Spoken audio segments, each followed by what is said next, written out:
Most people never made it past the first row. That's where the cute ones were, tails wagging so hard their whole bodies shook, soft paws pressed against the kennel doors, hopeful eyes locking onto every passerby. Volunteers lingered there, families stopped there, phones came out for photos, smiles came easily. But the farther you walked, the quieter it got. By the time I reached the last hallway of the shelter, even the air felt heavier.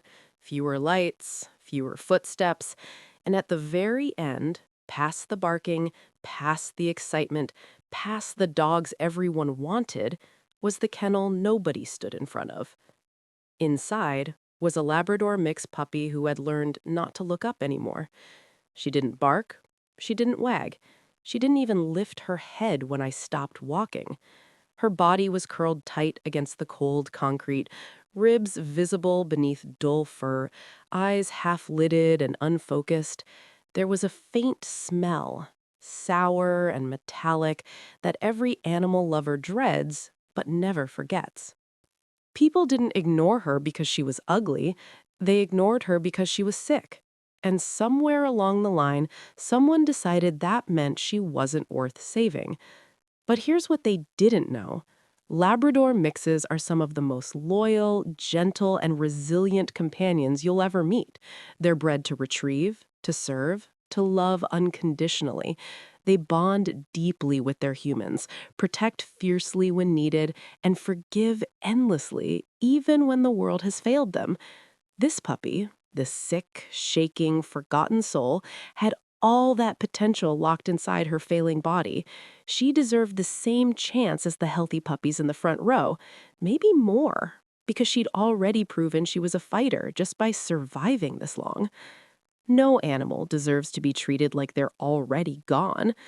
My name is Joan Tyler. I'm 28 years old, and I've loved animals for as long as I can remember. That day, I came to the shelter telling myself I was just looking, but I knew better. I always did.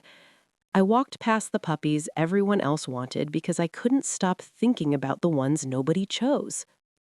The shelter was busier than usual that Saturday morning. Families crowded around the first few kennels, cooing at fluffy golden retriever puppies and energetic beagle mixes. Kids pressed their faces against the chain link, squealing with delight. I smiled politely as I squeezed past them, my eyes already searching for something else. Something everyone else was missing. The volunteer, a young woman with kind eyes and a name tag that read Lydia, hesitated when she saw where I was standing, at the very end of the hallway, in front of Kennel 47. "Are you sure?" she asked quietly, her voice barely above a whisper. "She's not doing well." I knelt anyway. Up close, I could see the signs. Sunken eyes that had lost their shine, dry gums that should have been pink and moist, weakness so deep it looked like exhaustion had hollowed her out from the inside.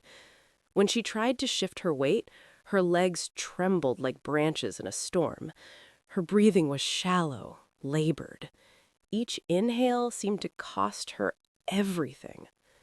She hadn't been rejected loudly, she'd been rejected silently, over and over, by people who couldn't bear to see how bad it was, by people who wanted a puppy to bring joy, not heartbreak, by people who looked at her and saw only death, not the life that was still fighting to stay.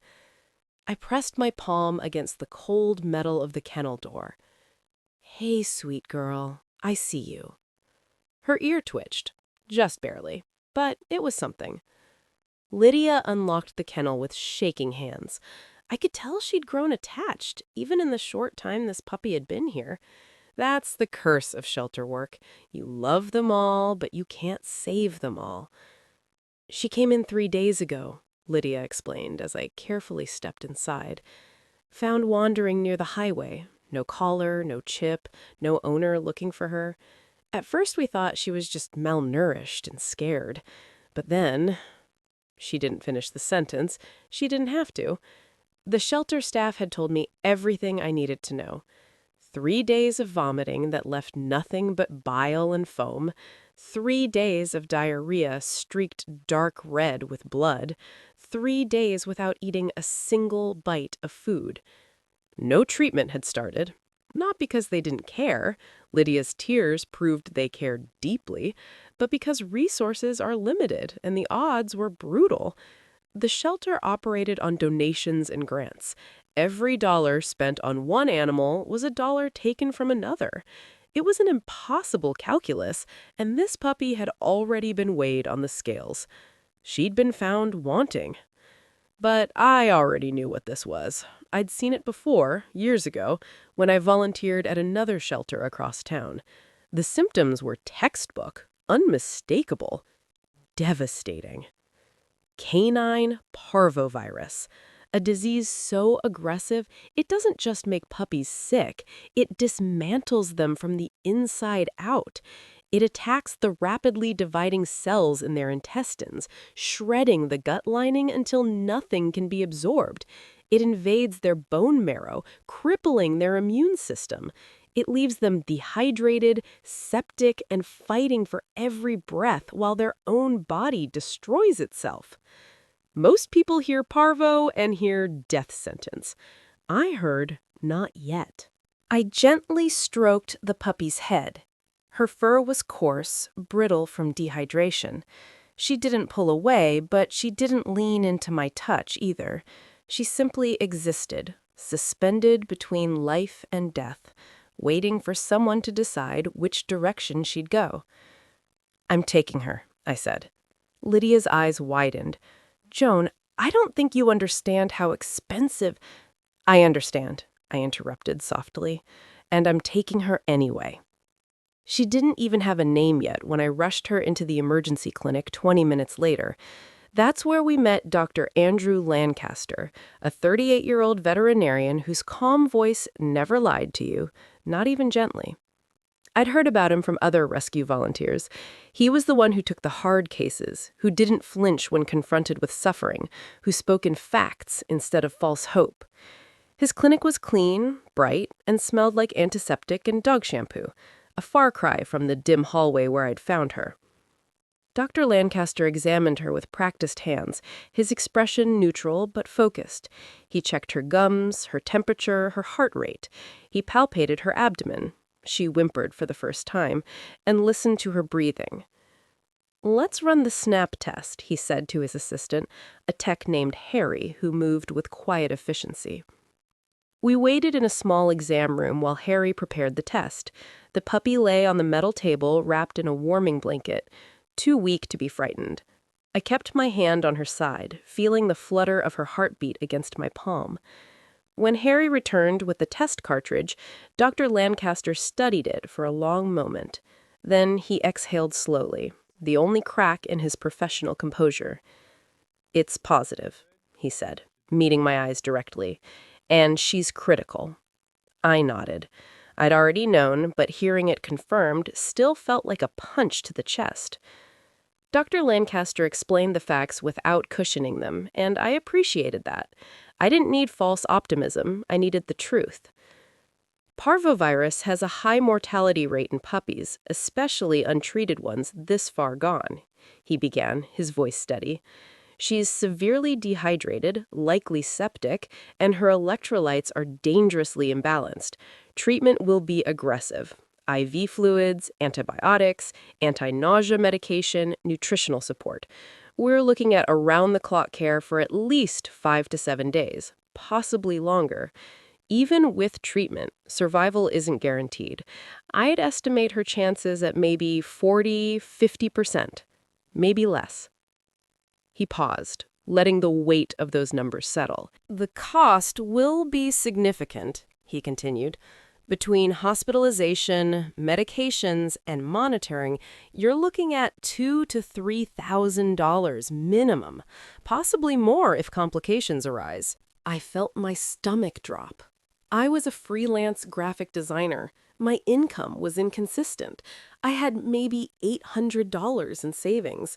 But I looked at that puppy, at her labored breathing, at her fragile body that was fighting so hard just to exist, and I knew I couldn't walk away.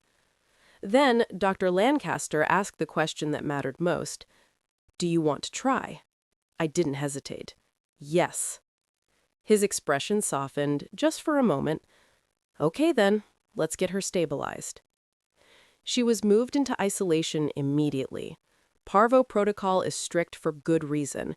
The virus is incredibly contagious, capable of surviving in the environment for months, even years. It spreads through feces, vomit, contaminated surfaces, even the soles of shoes. One careless mistake could infect every dog in the clinic. So I followed the rules. Gown, gloves, boot covers, mask. I scrubbed my hands until they were raw, and I stepped through the disinfectant mat every single time I entered or exited the isolation ward. Through the glass, she looked impossibly small. Harry had already placed an IV catheter in her fragile front leg, wrapping it carefully in bright blue bandaging to keep it secure. The IV pump hummed quietly, delivering a carefully calculated mix of fluids to combat the severe dehydration that was shutting down her organs. Lactated ringer solution flowed through the line, trying to replace what the virus was stealing with every bout of vomiting and diarrhea. Antibiotics followed next, broad-spectrum coverage to guard against the secondary bacterial infections her compromised immune system couldn't fight. Her gut lining was shredded, creating an open highway for bacteria to invade her bloodstream. Sepsis was a real, terrifying possibility. Anti-nausea medication dripped through the line next, trying desperately to calm the storm in her stomach.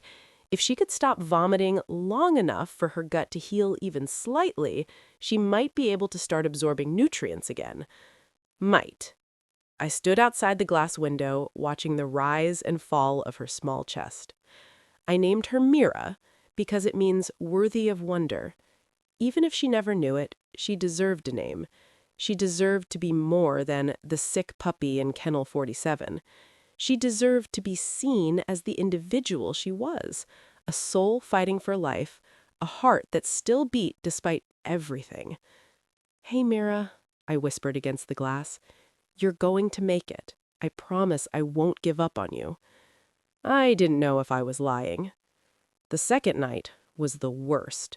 Dr. Lancaster called me at 2:47 a.m. I was already awake, lying in bed, staring at the ceiling, unable to sleep. When my phone rang, my heart stopped. "Joan," he said, and I could hear the strain in his voice. "You need to come in. Mira crashed." I broke every speed limit getting to the clinic. When I arrived, Dr. Lancaster was in the isolation ward, moving with controlled urgency. Mira was seizing, not the violent convulsions you see in movies, but subtle tremors that rippled through her small body like electrical currents misfiring. Her blood sugar had dropped dangerously low. Hypoglycemia, a common complication when puppies can't eat and their bodies run out of glucose to fuel basic functions. Her body temperature had followed, plummeting to dangerous levels as her failing systems lost the ability to regulate heat. "She's shaking, but not from fear," Dr. Lancaster explained as he drew up a syringe of dextrose. "This is her body shutting down. We need to stabilize her blood sugar immediately." He administered the dextrose slowly through her IV line. Too fast, and it could cause more problems. Harry adjusted the warming blankets around her, trying to coax her temperature back up, degree by precious degree. They increased her fluid rate, fine-tuning the balance between hydration and overwhelming her fragile cardiovascular system. I stood there, helpless, watching a puppy most people wouldn't even look at, fight for a life they never gave her credit for wanting. There's a moment in these cases when everything goes quiet. Not physically, the IV pump still hummed, the monitors still beeped, but emotionally. That's the moment you realize love doesn't guarantee survival. That's the moment you understand you can do everything right and still lose. That's the moment you have to decide if trying is enough, even when winning isn't promised. I pressed my gloved hand against Mira's side, feeling the rabbit-fast flutter of her heart. "Stay," I whispered. "Please stay." Dr. Lancaster monitored her throughout the night, checking her blood glucose every hour, adjusting medications, documenting every small change. At 5:30 a.m., her temperature finally started to climb. At 6:15 a.m., the tremors began to subside. At 7 a.m., she was still alive. "She's stable," Dr. Lancaster said, exhaustion evident in every line of his face. "Not out of the woods, but stable." I cried then, right there in the isolation ward, wearing a gown covered in disinfectant spray and gloves that smelled like latex and hope. On the third morning, something changed. It wasn't dramatic. No sudden burst of energy, no miracle leap to her feet, nothing that would make a good movie scene. Mira lifted her head. Just an inch, but it was enough. I was sitting in the observation chair when it happened, sipping terrible clinic coffee and watching her through bleary eyes. For 2 days, she'd lain completely flat, moving only when the nausea forced her to retch. But that morning, at 9:23 a.m., she raised her head off the blanket and looked around. Her eyes, those sunken, dull eyes, had a spark in them. Just a flicker, but I saw it. "Dr. Lancaster!" I called, probably too loudly. He appeared within seconds, always nearby during critical cases. He observed Mira for a moment, then allowed himself a small smile. "That's a good sign," he said quietly. Later that day, around 2 p.m., Dr. Lancaster brought a small bowl into the isolation ward. It contained maybe a teaspoon of special recovery food, a bland, easily digestible formula designed for dogs with compromised GI systems. We held our breath. He placed the bowl near Mira's nose. She sniffed weakly. For a long moment, nothing happened. Then her tongue, dry and pale, darted out. She licked it. Once, then again. "That," Dr. Lancaster said softly, his professional mask slipping to reveal genuine emotion, "is huge. In veterinary medicine, the first bite is everything. It means the gut is waking up. It means the intestinal lining is beginning to heal enough to tolerate food. It means the virus is losing ground, retreating from the battlefield it had dominated for days." For the first time, hope felt real. Not wishful thinking, not desperate optimism. Real, tangible hope based on physical evidence that Mira's body was fighting back. That night, she kept down 3 teaspoons of food. It might not sound like much, but it was everything. On the 4th day, while Mira slept peacefully for the first time in a week, Dr. Lancaster sat down with me in his office to explain what had likely happened. "Mira didn't just get sick randomly," he began, leaning back in his chair. "She was born vulnerable. Based on her age, I'd estimate she's about 8 to 10 weeks old, and the severity of her infection, I'd guess her mother was never vaccinated. That means Mira never received the maternal antibodies puppies need for protection during their first few weeks of life." I listened, absorbing every word. "Parvovirus is everywhere. It lives in soil, on sidewalks, and parks. It can survive extreme temperatures, resist most household cleaners, and remain infectious for years. A vaccinated puppy with maternal antibodies has a fighting chance. An unvaccinated puppy like Mira, one exposure, one contaminated surface, one sniff of infected feces, one walk through the wrong patch of grass was all it took." "How much does the vaccine cost?" I asked, though I already suspected the answer would hurt. "About $25 for the full series, maybe $30 depending on the clinic." $25. That's all it would have taken to prevent this nightmare. $25 stood between Mira living her life as a healthy puppy and Mira fighting for survival in an isolation ward. "The villain here isn't the shelter," Dr. Lancaster said, reading my thoughts. "They did what they could with limited resources. The real villains are misinformation, lack of access to veterinary care, and the assumption that some lives are expendable. Too many people don't vaccinate because they don't understand the risks, or they can't afford it, or they don't think it matters for a dog they're just going to give away anyway." His jaw tightened with barely suppressed anger. And then puppies like Mira pay the price. They suffer, they die, and they're forgotten. Meanwhile, the virus persists in the environment, waiting for the next unvaccinated victim. I thought about all the people who had walked past Mira's kennel. How many of them knew about parvo? How many understood that prevention was cheap, but treatment was expensive and often futile?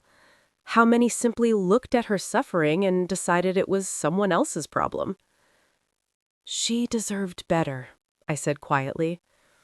"They all do," Dr. Lancaster replied. "That's why I do this job. Someone has to stand between them and the invisible villains." Mira's recovery didn't come with fireworks or fanfare. It came with small, quiet victories that accumulated like snowflakes into something substantial. A steady heart rate that no longer raced with fever and pain. Firmer stools meant her intestinal lining was healing. A tail twitched when she recognized my voice through the glass. Days passed, then a week. Her eyes grew brighter, the dullness replaced by awareness and curiosity. Her steps became steadier as strength returned to muscles that had wasted during her illness. Her ribs became less visible beneath fur that was finally softening, nourished by the food she could now digest. By day 9, she was eating full meals. Small portions, carefully monitored, but full meals nonetheless. By day 11, she was standing at the kennel door when I arrived, waiting for me. By day 13, she wagged her tail. People started stopping in front of her kennel then. Volunteers peeked into the isolation ward, asking about the parvo puppy who made it. Vet techs from other departments visited during their breaks, bringing treats and toys. Funny how survival changes what people see. When she was dying, she was invisible. When she was recovering, she was inspirational. But she was the same puppy all along, the same soul, the same worth, the same deserving of love and care. The only thing that changed was whether people chose to look. When Mira was finally cleared, fully vaccinated, healthy, and confirmed virus-free through multiple negative tests, I carried her out of the clinic wrapped in a soft fleece blanket that smelled like antiseptic and hope. It was a sunny Tuesday afternoon, exactly 16 days after I'd found her in that dim hallway. Dr. Lancaster walked us out personally, his professional demeanor cracking into a genuine smile. "Take care of her," he said, scratching behind Mira's ears. "She's a fighter." "I will," I promised. Mira looked up at me then, cradled in my arms like the precious cargo she was. Really looked at me. Her eyes, those same eyes that had been half-lidded and unfocused in Kennel 47, were bright and alert, full of trust, full of life. She licked my chin, her tail wagging against my arm, and I knew. I hadn't walked past the cute dogs to be a hero. I hadn't done this for recognition or praise or to prove something to anyone. I'd walked past them because sometimes love lives where others can't bear to look. Sometimes the souls most worth saving are the ones everyone else has written off. Sometimes the bravest thing you can do is stop in front of the kennel while everyone else hurries past and says, "I see you. You matter. You're worth fighting for." In my car, I settled Mira into a crate lined with soft bedding. She circled twice, then curled up with a contented sigh, the sigh of a dog who finally felt safe. As I drove home, I thought about all the Miras still out there, the sick puppies in back kennels, the senior dogs with arthritis who don't bounce and play, the scared, fighting dogs who learned humans mean pain, the ones with missing legs, cloudy eyes, chronic conditions, the ones nobody wants because they're not perfect, not easy, not Instagram-worthy. But here's what I've learned. Labrador mixes like Mira are loyal beyond measure. They forgive the people who abandoned them. They trust the hands that heal them. They love unconditionally, even when the world has been cruel. Every single one of them deserves a chance. Not because they're cute or convenient or cost-effective, because they're alive, and they're fighting, and they're waiting for someone to choose them. Mira survived, not because she was lucky, but because someone refused to agree with the idea that suffering equals surrender. She survived because I walked past the easy choices and stopped in front of the hard one. She survived because Dr. Lancaster and his team fought for her like she mattered, because she did.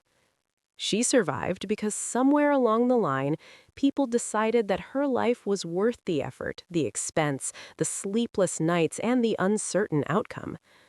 But here's the truth that keeps me up at night. For every Mira who survives, there are dozens who don't. Puppies who die alone in back kennels because their illness is too expensive, too time-consuming, too heartbreaking. Dogs who are euthanized not because they're aggressive or dangerous, but because they're sick and nobody wants to pay for treatment. No animal deserves to be ignored because their pain is inconvenient. No animal deserves to be invisible because their suffering makes us uncomfortable. And sometimes the bravest thing you can do is walk past what's easy, stand with what's hurting, and stay anyway. Mira is asleep on my couch right now as I write this, her head resting on a pillow, her body relaxed and healthy. She's gained 12 pounds. Her fur is shiny, her eyes are bright. She plays with toys, goes on walks, and greets every person she meets with enthusiastic tail wags. She's everything a Labrador mix should be. Loyal, gentle, loving, and full of life. And she almost died because people looked at her and saw a problem instead of a puppy. Don't be those people. When you visit a shelter, walk past the first row. Walk to the back kennels, the quiet hallways, the dogs who've learned not to hope anymore. Look at the senior dogs, the sick ones, the scared ones. See them. Because the dog who needs you most is rarely the one who's easiest to love. Mira wasn't born sick. She was made sick by a system that looked the other way. She was made vulnerable by people who didn't vaccinate, who didn't spay or neuter, who abandoned her when she became inconvenient. Don't let standard procedure be an excuse for animal cruelty. Don't let limited resources be a reason to write off lives that could be saved. If you believe every shelter animal deserves a clean bed and medical care, share Mira's story. Demand better funding for your local shelters. Advocate for vaccination programs. Foster. Donate. Volunteer. Adopt the God nobody else wants. Give a voice to the voiceless. Because right now, somewhere in a shelter, there's a puppy in a back kennel who's waiting for someone to walk past the cute dogs and choose them instead. Be that someone.